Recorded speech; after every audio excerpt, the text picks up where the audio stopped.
Wellness friends. Today I'm here with Jessica Lichaa.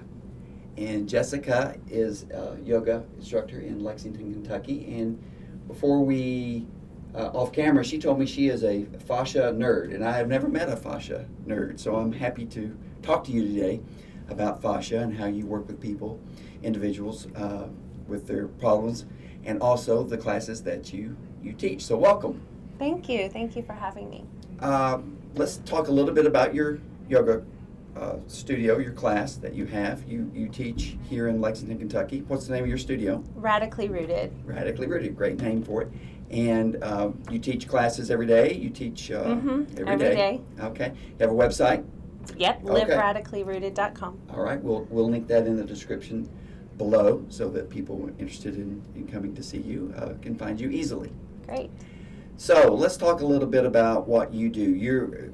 Yoga has become a very popular medium for people. There's lots of types of yoga. When I kind of got started back, Bikram yoga was kind of getting moved from California this way, and the Bikram classes were really hard. So people who come from an athletic background, we would say, well, yoga's for women, it's not hard. And then I took a Bikram class and realized, no, yoga's way harder than anything that we do, particularly if you do it correctly. So I have a very strong appreciation of yoga. I know that there are different varieties of yoga. So tell me a little bit about the yoga that you teach and some of the specialties that you do. Sure, yeah. I've been doing yoga for like 21 years now.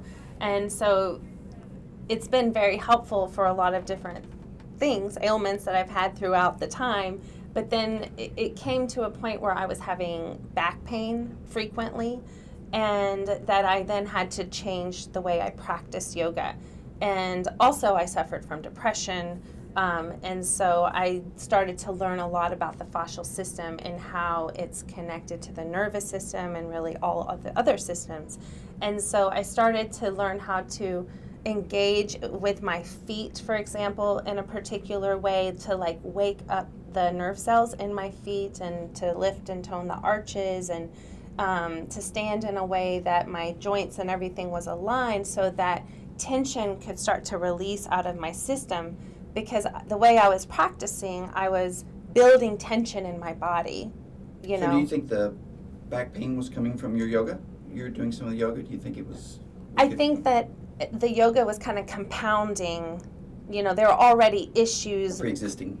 Yeah, just like, you know, because the mind and body are connected. So stress, you know, if you have stress in the environment, that's going to settle into the body. And unless you open up your fascial system, you know, then that is going to just keep compounding and building pressure over time. May I ask you to just explain to our viewers what fascia is for those who are unfamiliar with what we're talking about? So can you tell me a little bit about what fascia basically is? Sure. So it's a very complex and biodynamic system. You are fascinated with it. Yes, it's meant to, it's a self-regulating organism. So it's everywhere in the body. And it's underneath the skin, and there's different layers of the fascial system. It's kind of like a 3D matrix made of collagen, and elastin is in there, and there's a lot. It's a colloid, so it's like a gel substance. And so like when we don't move a lot or certain parts of our body doesn't move, then there are these cells in there called fibroblasts that create collagen, that produce more collagen, and then the collagen can build up. And that's what happens with scar tissue, things of that sort, you know. But even if we, you know, a lot of us, our nervous systems are conditioned in a certain way, right? Our DNA informs, and our life experiences, our epigenetics, all that informs the resonance and the way that our nervous system reacts and responds to environment. And that all participates, or it all gives form or shape to the fascial system. So the system is everywhere in the body. It encapsulates every muscle. So it's really, before they thought, doctors, scientists thought it was just packing material. So they didn't really look at it, right? They didn't really try to understand what it was up until more recent times, like I would say the last 20 years, they've really been starting to develop research into the fascial system and what it is, what its purpose is. And that's how we're moving from this Newtonian field of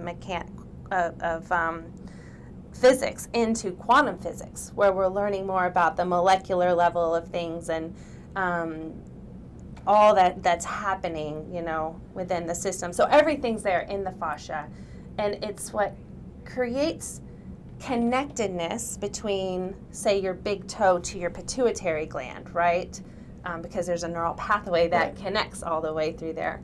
But also, it's what can feed separation through the systems and feed dysfunction of the nervous system, of the endocrine system, digestive, like every single system, circulatory system. If there's a holding somewhere in the system and your fascia is tight and things aren't able to move and glide, then there's blocked energy, and then our systems are offline. They're not connected. Right. I tell people if they come in, plantar fasciitis is something that's very, very common that I see. And when people come in and I try to explain to them basically what it is, I say, just imagine saran wrap around a piece of steak. So the fascia just kind of encapsulates it. But it can become inflamed. It's its own, like you said, it's its own entity, but it can create a lot of pain. It can create a lot of issues, and then once you have pain, as I'm sure you know, then the pain can create a lot of other problems throughout the body. So as far as physical therapy and things like that go, fascia is one of those things that you have to deal with daily. So I understand that with you probably deal with it daily with your clients. So tell me a little bit about some of the things you like to do that help your clients deal with their fascial issues. Yeah, so I really love to focus on teaching people how to move the endpoints of the body. Like, for example, the hands. So, usually in a yoga class, there's not a lot of awareness brought into the hands, like the specific movement. And like, I'll see there are students that, they can hardly spread their fingers open. And that's a fatigued nervous system, right? Because that fascia is frozen and holding. And so there are mitochondria in those cells, because also the fascia runs into the nucleus of every cell. I recently read that in a book about fascia. And I mean, that's just amazing, because in the nucleus of our cells is our DNA too, and it's the software of our living the system. mRNA. I mean, that's where we are now, a messenger RNA with the COVID vaccine. So it's reprogramming. Yeah, and waking it up. So starting to even reaching, into these mounds underneath the fingers, right? And opening that system up starts to get, a lot of students get energy, like really quickly awakening through their system, And so really being more embodied. So radically rooted is about being embodied, and through the fascial system, because the fascial system is also a sense organ. So it is, when it's in a healthy state, you're able to feel it, right? You're able to sense what's happening interiorly within the body. And so I'm all about waking up the fascial system, because that's also where our awareness of self lies, in our own energetics, right, of being. So it's just about creating more malleability in this system, which translates into the nervous system, and then all of these different, like, consciousness, and we could go really deep down lots of deep rabbit holes maybe another time, but yeah. So we're waking it up. I use that term often when I talk about people who need to wake up their nerves, or their vastus medialis after a knee surgery is not firing. So I say we got to wake up the nerves. So how do you engage people to wake up their fascia? So really the endpoints are key. So like if you're trying do you use props? Do you use...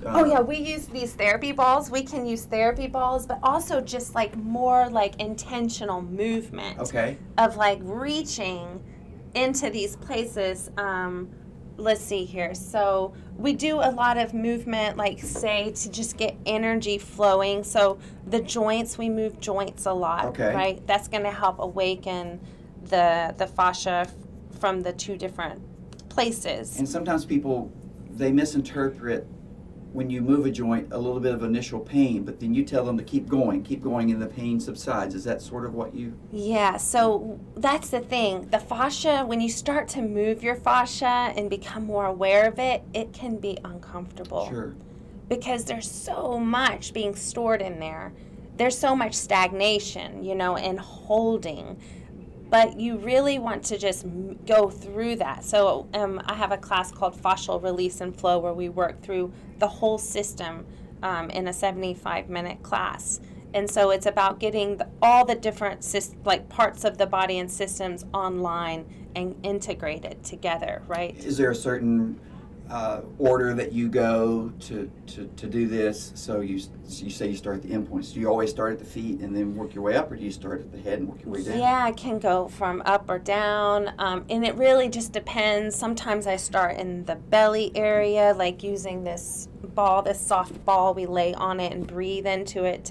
So there's, usually I go into the class thinking about how I want to hack into the system, right? To get things to regulate and awaken, to help get that stress response shut off, Right. and to awaken the ventral system, which is where things are flowing and your cells are connecting and cooperating.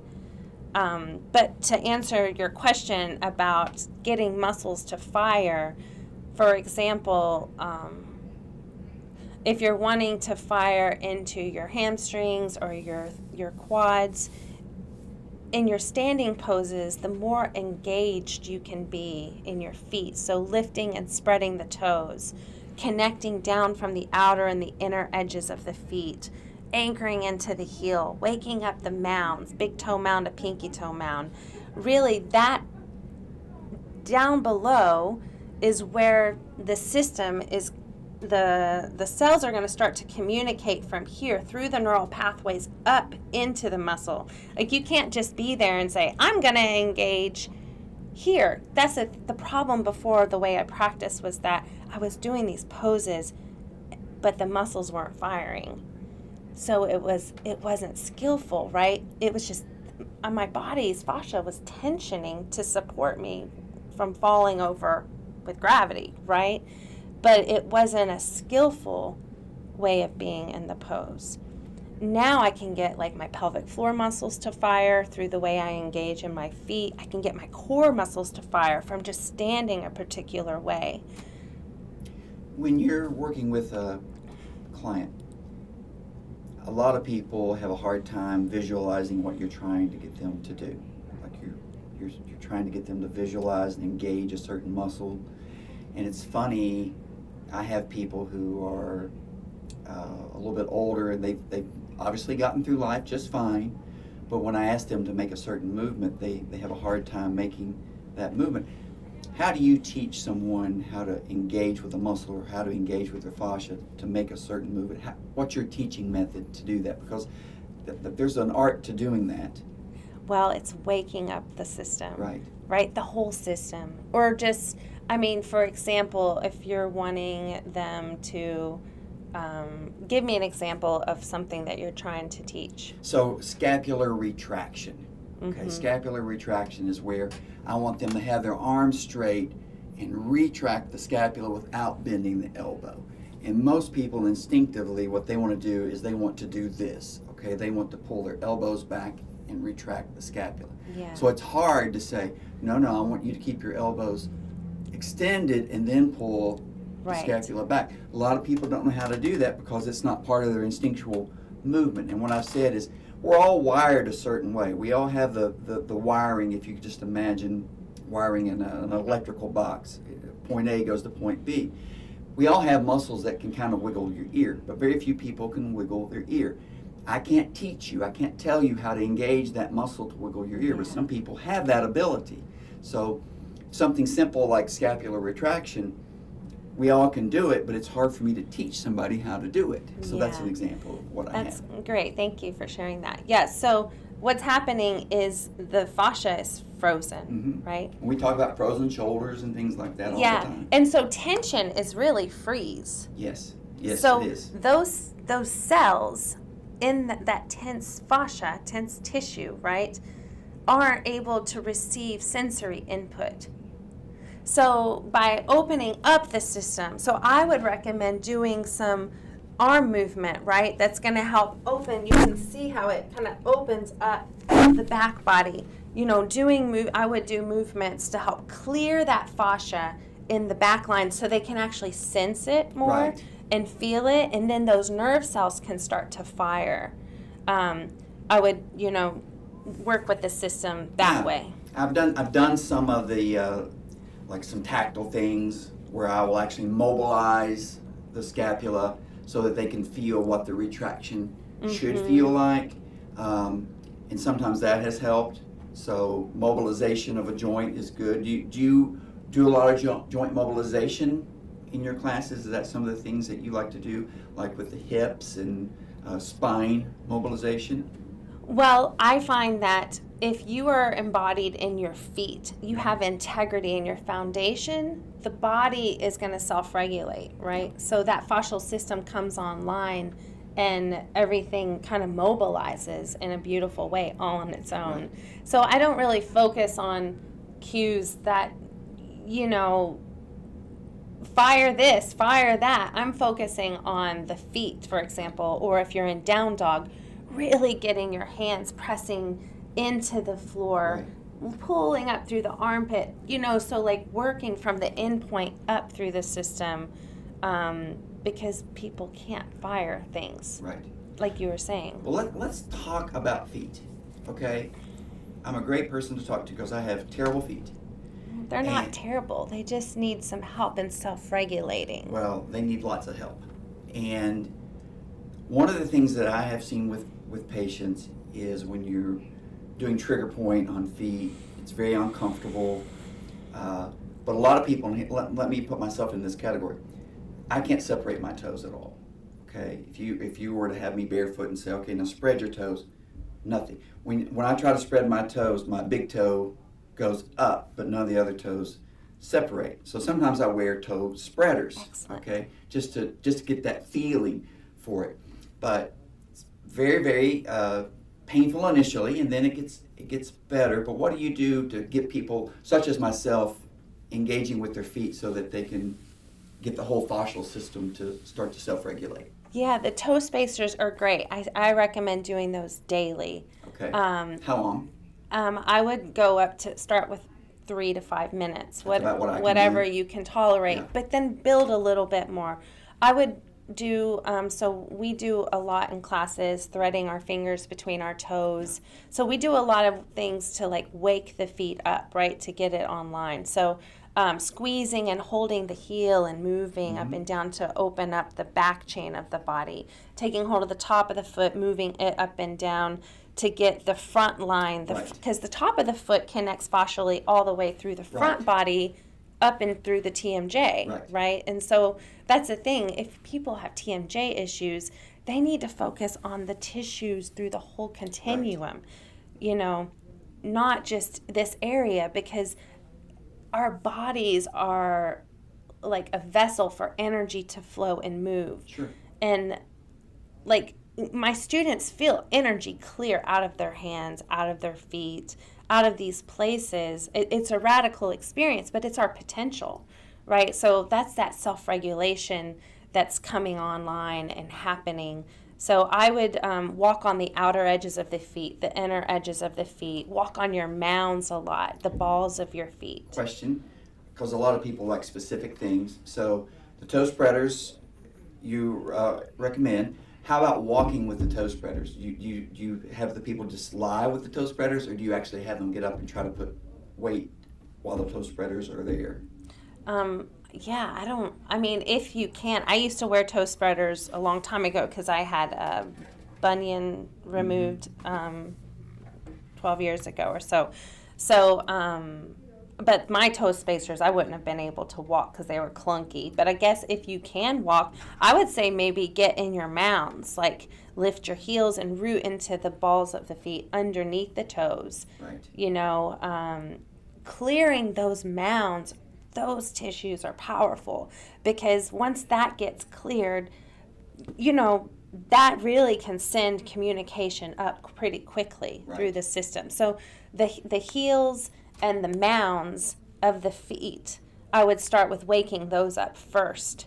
What would you recommend for people who have neuropathies in their feet? Okay, because that's an issue that diabetic neuropathies are problematic, and then you can have neuropathies from trauma, knee surgery, hip surgery, you can get neuropathies. So I get a lot of people that say, I'm losing my balance because I don't feel my feet engaging with the floor. So what are some things that people can do to start to feel more sensation in their feet of the type that you're supposed to feel, not just the numbness? Yeah, I would do that gentle work we've been talking about, working in the feet in that way as well.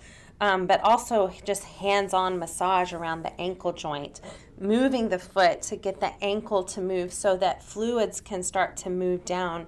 You know, even like brushing the legs, the backs of the knees, and moving that down just to get the system more connected. Also, like the therapy balls rolling into the feet can be really helpful. Because a lot of people can't do self-massage on their feet because they can't get their foot either to them hands, or they can't get their hands down to their feet. Yeah, so that, or having a partner do work, holding just the heels. Also, so I do body work with people, and I'm working in a unique way with the body. And so I work with the endpoints, so like say the fingers and the toes, and not just holding them, but actually holding them all the way down to the joint and just gentle movement in circles. Because, like I said, the big toe connects into your pituitary or pineal gland. So, like, as I clear people's big toes, it's releasing energy all the way up through, they feel it release into their head.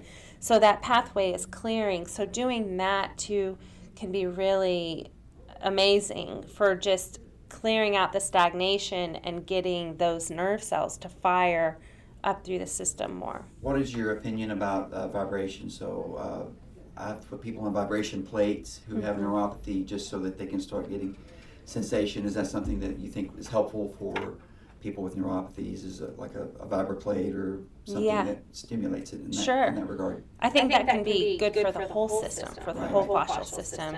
Any ailment that we have, it's in the fascial system. So that's the beautiful thing, is that when you change the fascial system, you're creating change multi-dimensionally in your human experience, right? But also, lion's mane is a supplement that's really good for neuropathy. So I have had people take lion's mane for that, and also it's interesting because the lion's mane also supports regeneration of the hippocampus, and that's the part of the brain that degenerates, right, with Alzheimer's and things of that. So that's where our short-term memories are, but also our nerve cells, because lion's mane helps promote nerve cell growth factor, and the nerve cells are directly connected into the hippocampus. So it's like the body-mind experience, right? Memory is in the body. It's not just in the brain. Nothing is in the brain. The body is the software. The brain is the hardware system. So if you're having dysfunction in your ways of seeing, if you're stuck in a negativity bias, you know, if you're depressed, if you have anxiety, if you worry a lot, it's because of the energy in the body needs help regulating out. Yeah, I've been, in the last couple of years, I've been, I'm a nerd too, but I'm got lots of nerdy issues. But one of the things that I've been fascinated with is restorative or regenerative medicine, and how the science has kind of gone to understanding cell growth and death, and how to manage that a little bit better, because when cells are in their last days of viability, they start to emit toxicity or toxins that other cells can kind of sense, and then it can affect a part of your body. And ultimately, cancers can maybe evolve from stuff like that. So I was talking about the cells, and then they kind of emit, but they call it senescence. So the cells that are no longer viable, but the regenerative, the restorative medicine, stem cells, all that is stuff that's coming, but it all starts with the cell, okay? So like you said, we are a human. We see each other as one entity, but really we're trillions and trillions of just smaller entities that kind of make up who we are. So, and that's the fascia that you're talking about there. So back to your practice and how you're working with people. So the toe spreaders for the feet, you endorse maybe some vibration plates and things like that. Massage for the feet. How do you feel about stimulation through cold, stimulation through heat, things like that? Is that something that you've ever used or have an opinion about? Yeah, I think starting to train in cold showers is very beneficial. Oh, it's so hard. It is hard, but I mean, just even start at the end of your shower, just It's going still hard. a little cooler, but it's a really great way to train in resiliency, right? To create. I stink at resiliency. Well, then you want to do that, Kelly. You are a powerful being. You can do it. Oh, do you do the cold showers? I mean, is that something that you... I do I turn it on to cold every time at the end. Some Do you days. scream? No, I breathe. I scream. And I move my body. It depends on how regulated you are, right? That's why you want to do fascia care, because the more you get your tissue soft, that's where your resiliency comes in.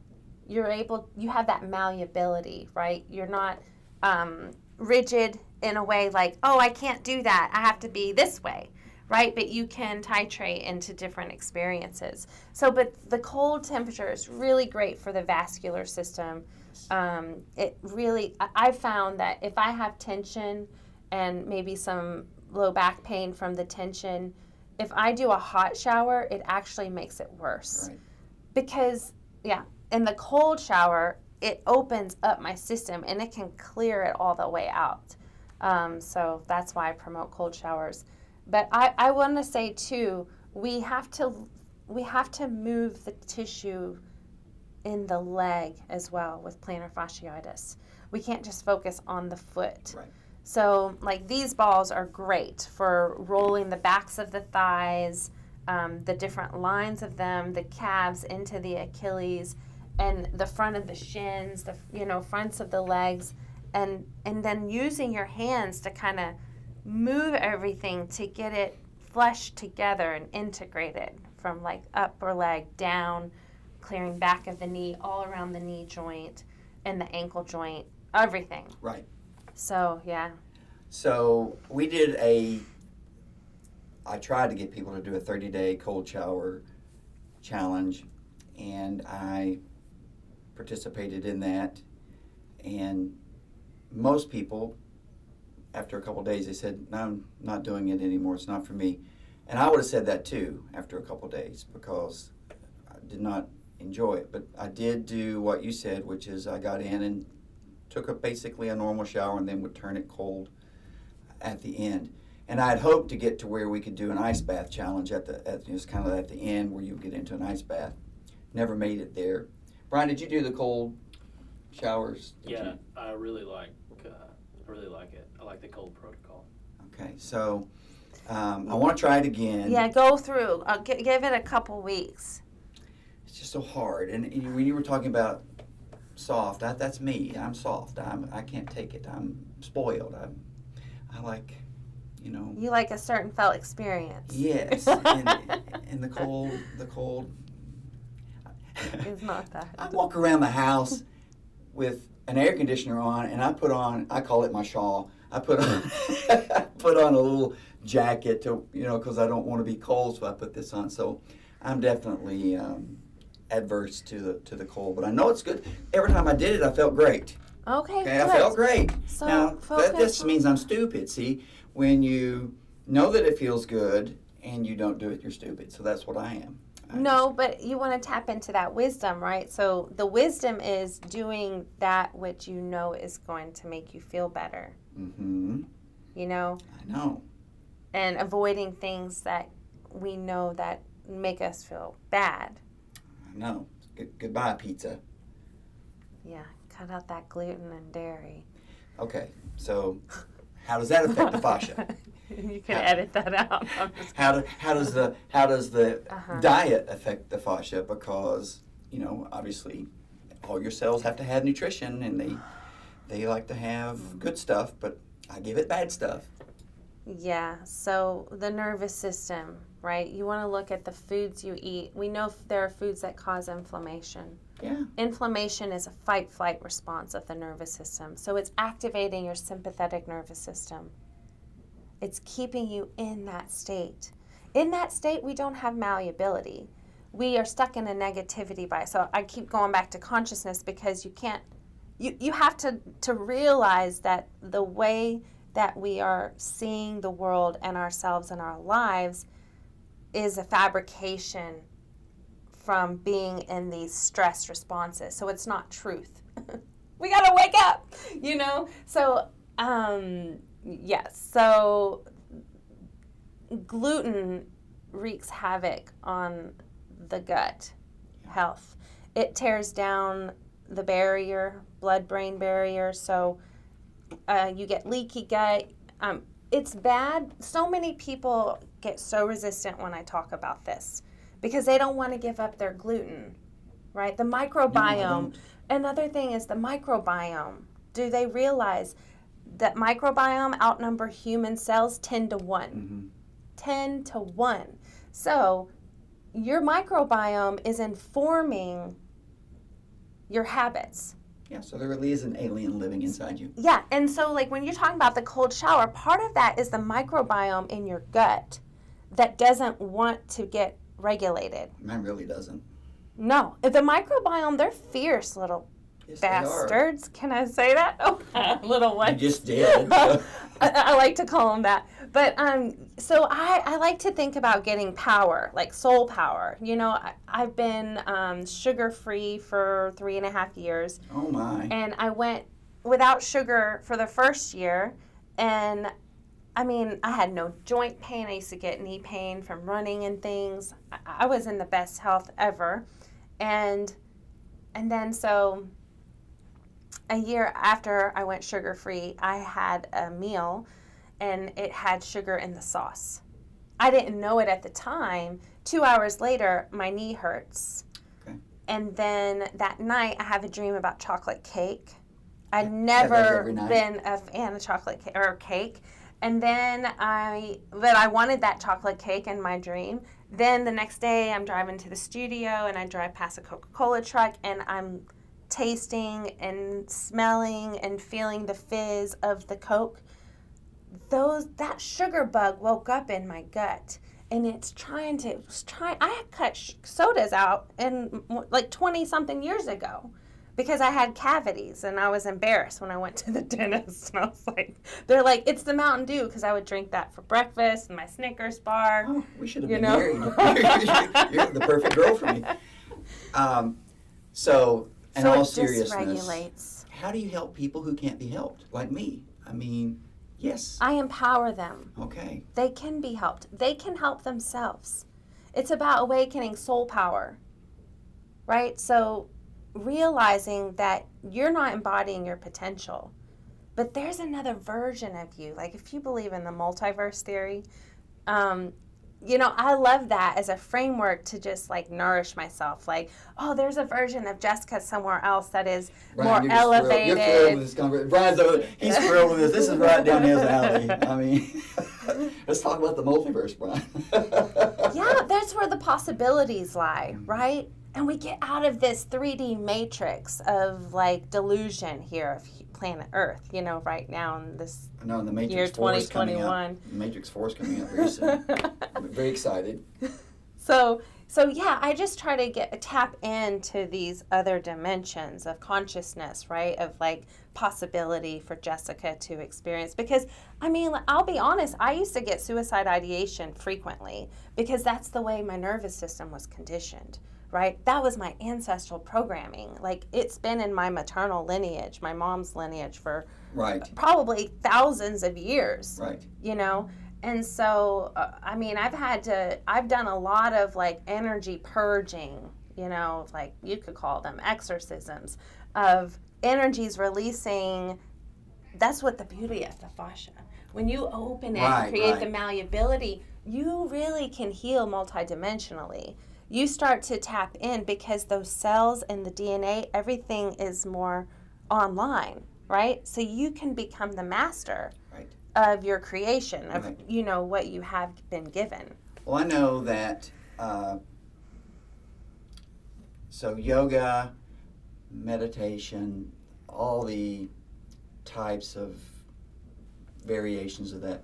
One of the things, the Wim Hof is something that we enjoy to kind of learn more about.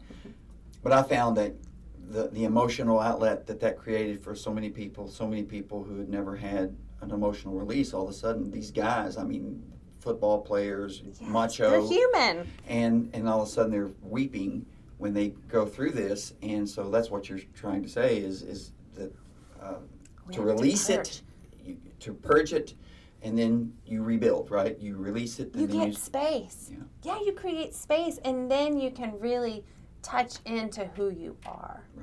Right? That's where our potential is.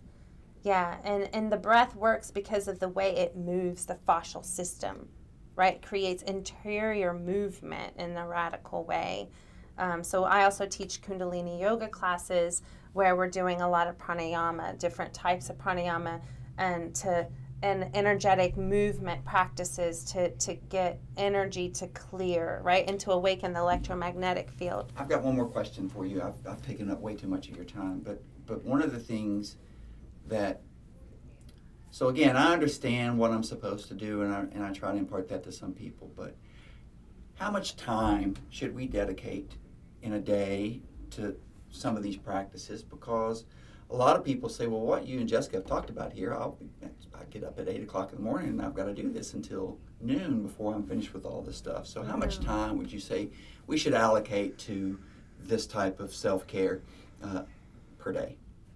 I know that's going to vary from person to person, but I mean, if you could tell somebody, look, 15 minutes, 20 minutes, 30 minutes is a good way to start. You'll start seeing benefit, and then you'll want to do it more. But what would you say? Sure. I mean, I would say even just 5 minutes, if you have just 5 minutes a day. 5 minutes. I mean, you can start anywhere, right? There's no protocol. There's no right or wrong. But also, I would recommend being more aware of your body in your lived experience, right? So like right now we're sitting. So Kelly, I want you to bring your right hand behind your head. Okay. And I want you to lift up through your sternum. Okay. Get your heels under your knees. Walk your feet forward. Yeah, keep going forward. Feet a little wider apart. So we want our joints aligned because that's how the fascia do you feel how you're a little more upright? Yeah. So pull that elbow back a little bit and press your head back into your hand and your hand into your head. Draw your occiput upward so chin is slightly down. Just breathe here. Just tap your chest some, just to wake up the sternum as you breathe. Just getting connected back to your own energy. And then coming down to the base of the sternum, little taps here. Feel your pelvis, just letting yourself ground, so try not to resist that. I might fall asleep. What are you noticing? I'm much more relaxed. Yeah, see, so our posture has everything to do. So this is helping to get your ventral system online. That's our power, right, when we're in ventral. Right. So the hunched forward, that's what is called dorsal vagal more, where it's more of our reptilian brain is online. You can release that down. It must be a snake. Yeah, there's a lot of reptiles out there. Hunched over. Yeah, so you want to get upright, right? Mm-hmm. You want your front body to be in command, your heart. Yep. You know, in Buddhism, Buddhist psychology, they talk about it's not the mind, it's heart-mind, the chitta.